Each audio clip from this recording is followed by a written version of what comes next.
So the next thing that happened on Monday Night Raw. Now, before we talk about the next match of the night, we're going to talk about a few segments that happened before this, actually.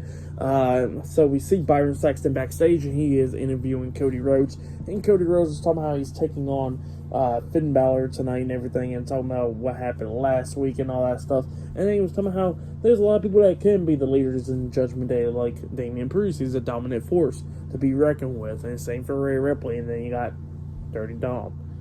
And yeah, that's what he said right there. And he said tonight he's going to make sure that he can defeat Finn Balor tonight. So yeah, that's what Cody Rhodes said.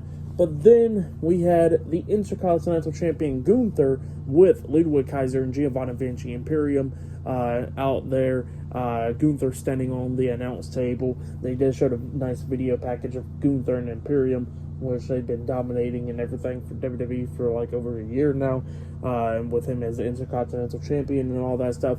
And they said that he only got 25 more days left to surpass the Honky Tonk Man to become the longest reigning Intercontinental Champion in WWE history. So yeah, 25 days left. So yeah, Gunther starts talking about Canada, how, you know, that they are in the armpit of Canada and all that stuff.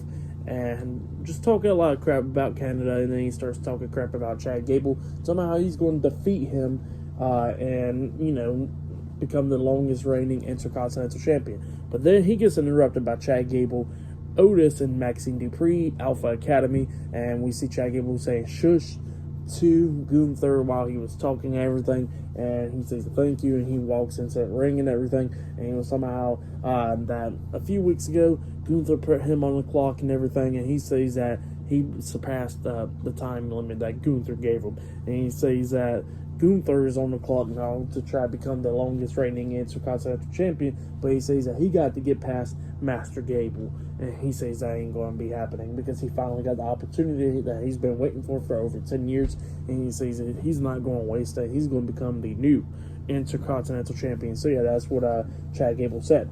But then Gunther says that tonight Giovanni Vinci will be taking on Chad Gable tonight and making sure that he beats him. And then we see Vinci get into the ring and everything, and Kaiser get in the ring as well.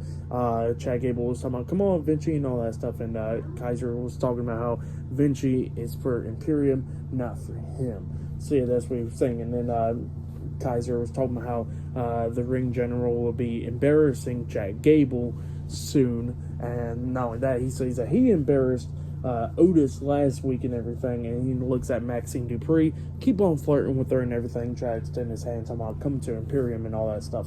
And Maxxine wouldn't listen. He goes like, look, your boys are an embarrassment, so if you're going to be with them, you're going to be an embarrassment too. And then Maxxine just slaps the hell out of Ludwig Kaiser. So yeah, that's what happened there. And then we get to the match.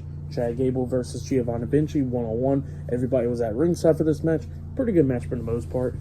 Vinci was taking control of this match, hitting that roll through, you know, that rolling senton onto Gable, and then he hits the moonsault, the second turnbuckle, getting the 2 count out of it and everything. Vinci picks him up, trying to hit like a powerbomb on Gable, but Gable lands on his feet, grabs Vinci from behind, hits that roll through German suplex, Chaos Theory onto him, getting the 3rd count. So yeah, Chad Gable defeated Giovanni Vinci tonight in a 1-on-1 match. For that match, I'll give it 2.5 stars. Is what I'll give it. It was a pretty good match between those two guys. But then after the match ended, Gunther grabs the mic again, and he starts talking about Otis laughing and everything, having a good time and all that. He goes like, oh, you think you're having a good time? Well, how about this? How about you face me in the match up next? And pretty much Otis accepts. So yeah, it looks like up next we're going to be seeing Gunther versus Otis 1-on-1 up next on Raw. So yeah, we're going to see what's going to be happening there. But yeah, I'll see you guys later until the next thing that happens on Monday Night Raw. See you guys later until then.